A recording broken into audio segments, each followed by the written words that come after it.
servant enduring, suffering servant enduring the pain of the cross. King Jesus, you are worthy, you are worthy. King Jesus, you are holy, you are holy. You're listening to the Centrepoint Vineyard podcast. We're a church on Sydney's northern beaches with Jesus and his kingdom at the centre. We hope this message is an encouragement to you. King Jesus, you are worthy, you are worthy. As I said, for those of you who I haven't met, my name's Jonathan. It's great to have you here. If you're visiting with us this morning, you are jumping into the end of a series that we've been tracking through this Lenten season in the lead up to Easter, through the Gospel of Luke. In particular from chapters 9 through to 19, where Jesus begins and deliberately starts to take this journey towards Jerusalem, towards what would be his death and then his following resurrection. So it's quite early on in Luke's Gospel that we get a clue that Jesus' entire life and his purpose for life was to head towards that first Good Friday, that moment on the cross, followed by his glorious resurrection on that first Easter Sunday. So we read in Luke chapter 9, as the days drew near for him to be taken into heaven, he set his face to go up to Jerusalem. So it seems that Jesus had some kind of understanding that this is where he was heading. And over the following 10 chapters, he makes that journey towards the cross. And it's almost like the gospel writer Luke is inviting all of us as we read through his gospel to take that journey with Jesus towards Jerusalem. You see, in Bible times, a journey was a big deal. It involved a lot of planning and it involved a lot of time. This is not like a hop in your car and I'll see you in 10 kind of journey. Journeys took preparation. And you never journeyed alone. You always journeyed in community. You did it with people. Partly for company on the road, but also partly for safety, because it was dangerous as you took a long journey towards a city.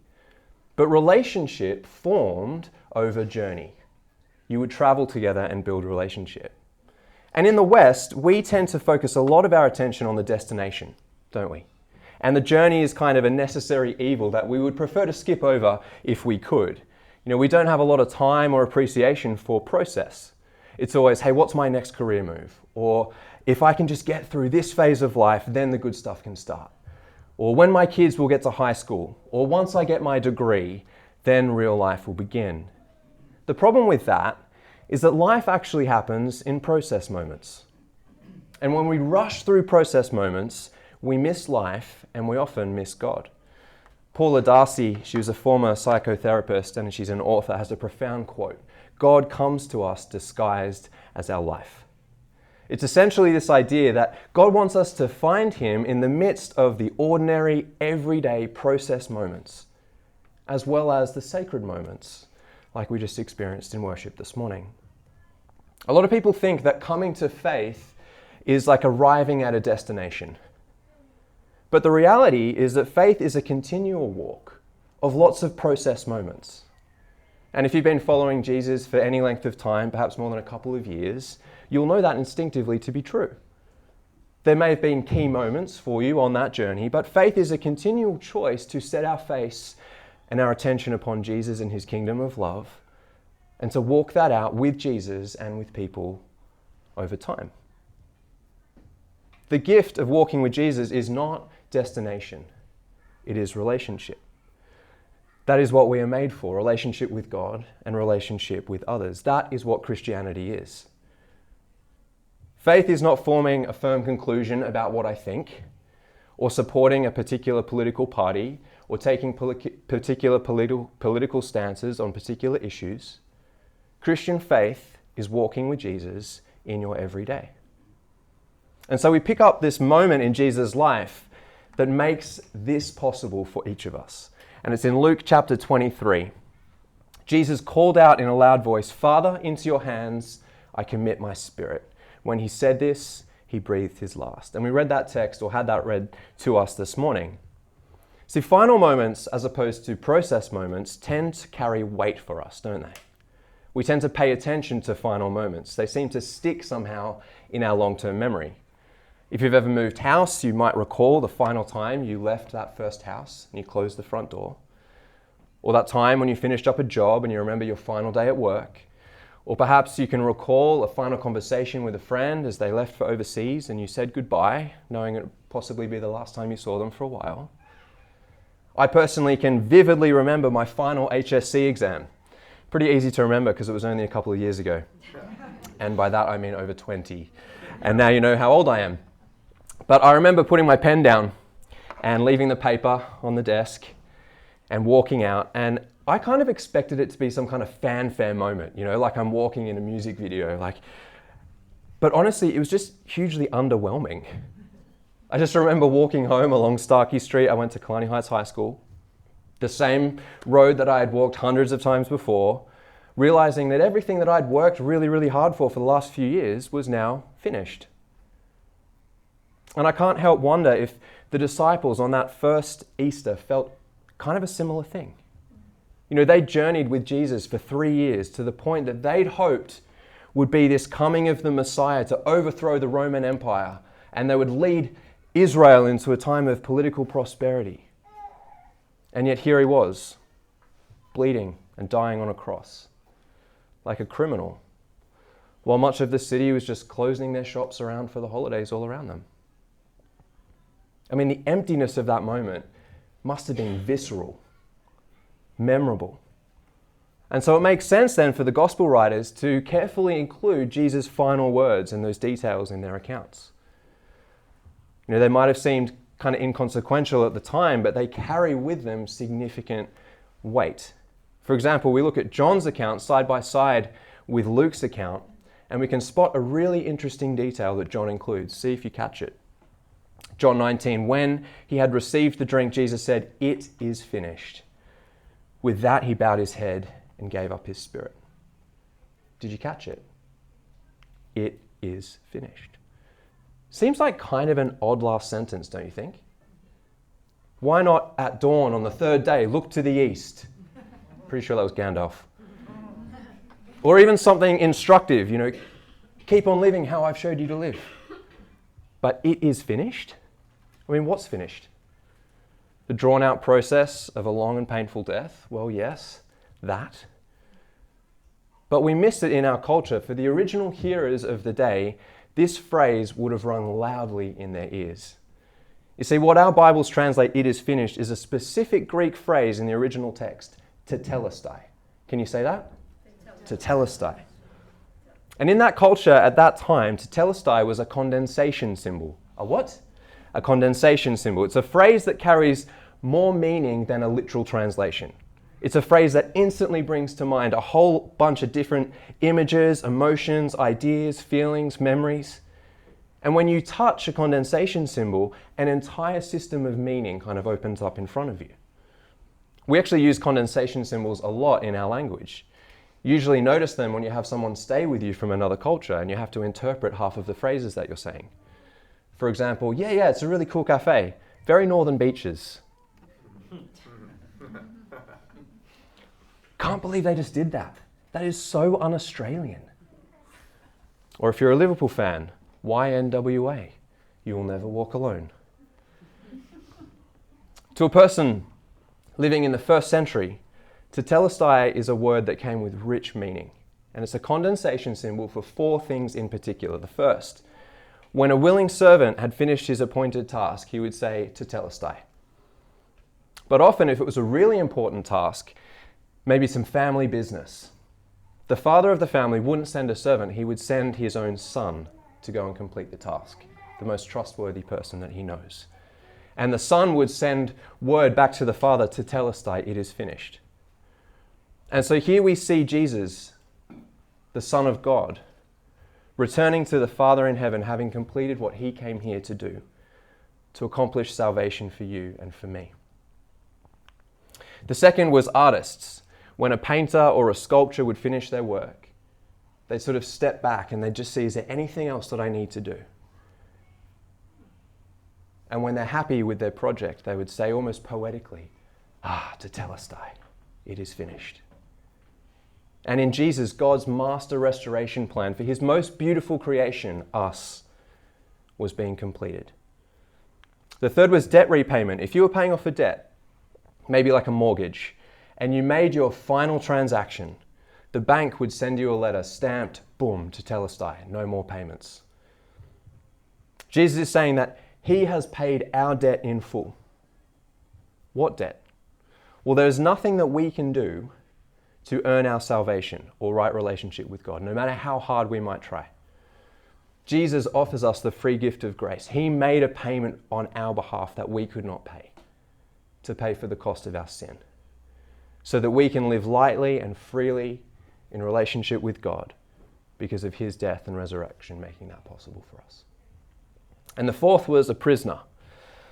If you were locked up for a set of crimes, on the door of your cell would be posted everything that you'd done wrong and how long you had to serve a sentence. And if you lived long enough in that cell to pay off that sentence, you would get that paper given back to you, boom, stamped tetelestai. Sentence has been paid in full. And so what Jesus is saying is that he has bought our freedom with his life. We are no longer defined by the stuff that we've done or haven't done, or by the dysfunction that we live in on a daily basis.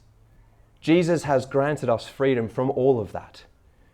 We no longer have to carry around guilt or shame or a list of everything that we've ever done wrong, because Jesus has dealt with that and paid for that once and for all on the cross. I mean, what a gift. It is finished. Tetelestai, paid in full. Now you might be thinking, well, that's really interesting. Thanks for the history lesson. But we're in Sydney in 2026. Honestly, I'm just looking forward to an extra day off tomorrow before I get back to the grind. And sure, that might be interesting. And hey, this world, it might not be perfect, but who is, right? Most of us, we're just good people at heart, trying to do our best in life. But in my experience as a pastor, I get to have often some vulnerable conversations with people. And I've noticed that no matter how successful someone appears in life, I have never met someone who deep down underneath doesn't have some acknowledgement that there are things that, I wish I could undo. There are things that I have done against myself or against other people that I'm not proud of. We don't often talk about it. We just get on with our life pretending that those things haven't happened. And yet in the quietness, when I'm lying on my bed at night, I have this gnawing feeling inside of me. And honestly, I'm just trying to get through the grind myself most weeks. And I'm becoming daily aware of my shortcomings. I have multiple moments a day, not just a week, that I'm not proud of. Moments when I try and control an outcome for myself rather than living lightly and generously. Moments where I take the stress out on my kids. Moments where I say something to my wife Tanya that I later regret. And I suspect that is not just unique to me. And in the same way that dysfunction and hurt can get between earthly relationships and make it hard to connect and we need reconciliation, well, that same dysfunction actually gets between us and God. So we might not like to talk about sin much, but we all can feel the effect of it in our lives or even in our bodies on a regular basis. And that is what Jesus came to heal. Tetelestai, it is finished. It speaks of Jesus, who is God, coming to us in the midst of our brokenness with a purpose, to take away everything that gets in between you and God. This is not some form of divine child abuse, as you might hear mistakenly thrown around at Easter time. People who throw that idea around don't understand that Jesus is God himself, who embodies our very brokenness, breaching the gap that separates us from him so that you and I can know him personally. Not just know about him, not just know some of the things that he did, but actually know him as a friend. Tetelestai is Jesus saying, I know that there is nothing that you can do that will remove that barrier, but I have done it for you. Freedom and forgiveness is available to you because Jesus came in the midst of our broken world, fully human, experiencing everything that you and I experience and taking it all on himself on the cross. He took our sin, which is the stuff we've done wrong to ourselves and to others and to God. And he takes our shame, the parts of us that we try and hide from everybody else. He takes both of those on himself, in his body, nails them to the cross, and leaves them there, defeating death itself so that we can know life.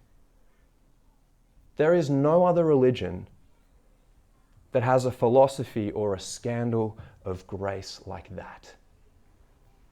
We bring nothing but our sin, and we gain everything. Despite what you might think, Christianity is actually not about how I can get to God. Oh no. It's about how God came to us. The God of the universe did everything on our behalf. Jesus loves you that much, that he willingly took your brokenness, my brokenness, on himself so that you don't have to carry the weight of it in a backpack anymore. That's why what Christians call the gospel is good news. I mean, just think about that for a second. The God of the universe allowed himself to be hung on a cross by the very people he came to rescue, us. Tetelestai, it is finished, says that your past does not determine your future, because Jesus has dealt with your past and he now holds your future. If you are in Christ, your scars, your wounds do not carry the final word over your life. His scars do. That is good news. The good news of Easter, tetelestai, it is finished, is actually not just the end, it is the starting point for you. It is the starting point for a friendship, a relationship with God. The start of a new life that he offers us. A life where sin and brokenness doesn't define who you are because he has freed you from all of it. And it's the start of a life or a journey with Jesus. So the invitation for each of us this Easter, whether we consider ourselves a follower of Jesus or not, whether we think we're doing well in life or not, is just to come to Jesus as you are and receive his free gift of grace for you this morning. Freedom, relationship with God. Jesus shows us that God is not some distant God who stays far away, but he knows everything about you. He loves you more than you could ever imagine. And God, as we see in Jesus, has already moved towards you in love. And he's just inviting you. Do you want to take a step towards me too? Wherever you are on your faith journey, maybe you've heard about Jesus, maybe you've never taken that step before, or maybe you've been walking with him for a while and you would like to say, yeah, I actually want to take a bigger step with you this morning. There is an invitation for you to do that, an opportunity for you to do that. Maybe you've known this Jesus, but you've been missing his invitation for you in those process moments of your life.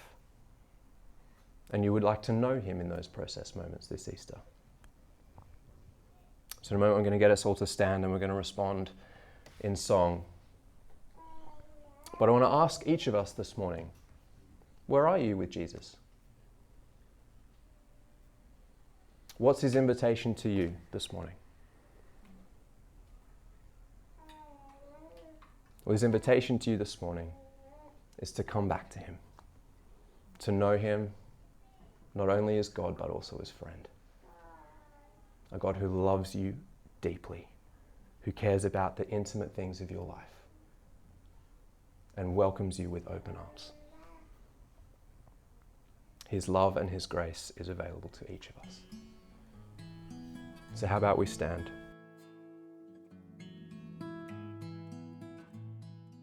Thanks so much for listening. To find out more, you can find us on Instagram, Facebook, or our website, centerpointvineyard.org. Music is King Jesus by Sam Glover. Pain of the cross, King Jesus, you are worthy, you are worthy.